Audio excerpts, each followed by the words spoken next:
But we're going to begin in Hawaii, and it looks like everything has turned out pretty well there. We've gotten some reports of heavy rain and some reports of trees down. So here's the broad picture, the overview. There is Flossie. It's going to be moving out shortly.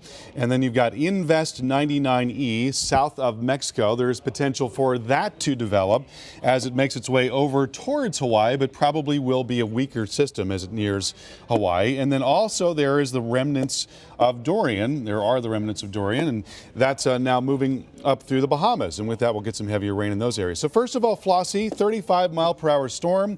It's now moving west-northwest at 18 miles per hour.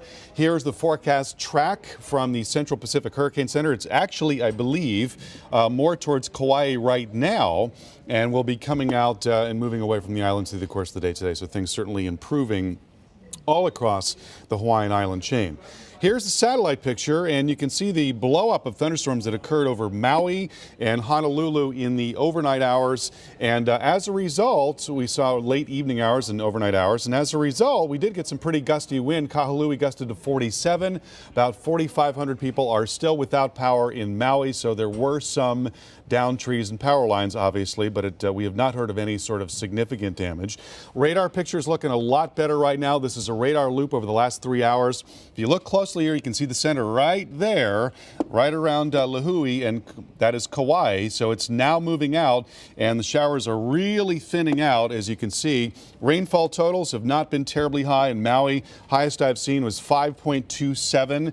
The highest I've seen in the Big Island was not even 3 inches, and in Oahu, same story, about 27.71 was the highest that I've seen. So it looks like we've done pretty well all in all with that particular system.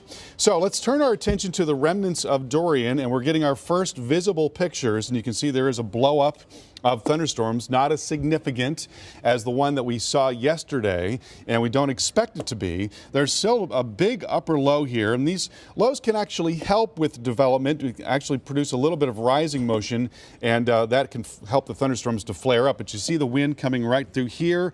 Along with that, there's going to be wind shear, which is to say winds coming out of different directions at different levels, at different speeds, and that is not ideal for tropical development. So today you've got the remnants of Dorian. Still some rising motion there. That's why we're seeing those thunderstorms. But as that travels off to the north and to the west, it's going to get into the bottom side of this upper low where the winds will increase and most likely rip this thing apart. So we don't expect to see much of it. Now, there's an outside chance that something of this will come up and into the southeast part of the Atlantic coast there and develop. One of our models, one of our not as reliable models, wants to do that. But at this point, it looks most likely that a tropical wave will come up and across Florida, and that will bring an increase in tropical moisture along with some periods of rain. So that is probably going to be the most significant impact of this. We'll be watching areas of the southeast Atlantic coast, but at this point, it doesn't look like we're going to see anything else out of Dorian beyond just a little bit of rain.